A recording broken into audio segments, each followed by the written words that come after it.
إقالة ياز ثورب. أيوة زي ما سمعت كده، إقالته بعد السوبر المصري في حالة الخسارة، والبديل جاهز من دلوقتي. الأهلي بيغلط للمرة الثالثة في أقل من سنة في اختيار المدير الفني. راجل لا عنده خبرة في المنطقة العربية ولا عنده خبرة في إفريقيا، ويمكن يكون اختياره كان بناء على استعجال وخوف من بعض الأشخاص في إدارة النادي الأهلي القديمة، واللي كانوا بيديروا ملف الكورة إن يتجاب اللوم عليهم، فراحوا لبثوهم في العالمي الدنماركي. طب يا ترى ليه ثورب هيمشي بعد السوبر؟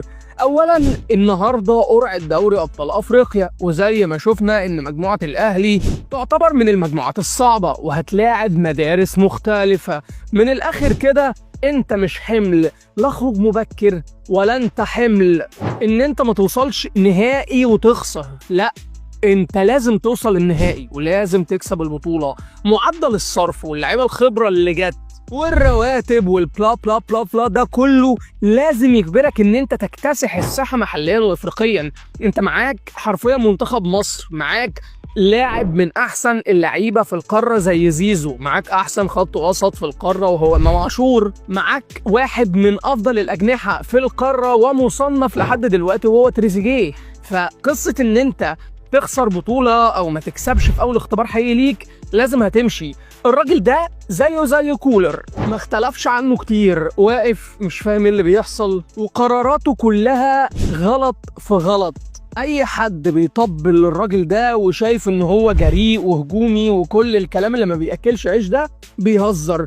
الراجل ده جبان جدا جدا، وتحس ان هو مصر على حاجه معينه عايز ينفذها، مش هيقدر بعض اللعيبه بالكواليتي بتاعتهم انها تقدر تعملها.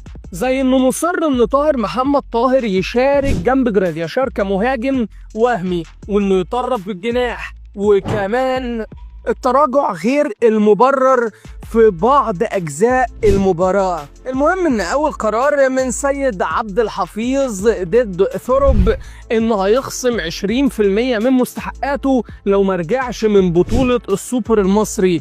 الكلام ده بالورقة والقلم وباللائحة والتعاقد، وده وافق عليه ثورب. إلى جانب كمان إن في تفكير إن الراجل ده يكمل لنهاية الموسم ويمشي، ولو النتائج اتدهورت هيتم إقالته. لكن قصة إن تتم إقالته بعد السوبر هتبقى صعبة إلا في حالة واحدة بس، لو حصلت فضيحة وخسارة بنتيجة تقيلة.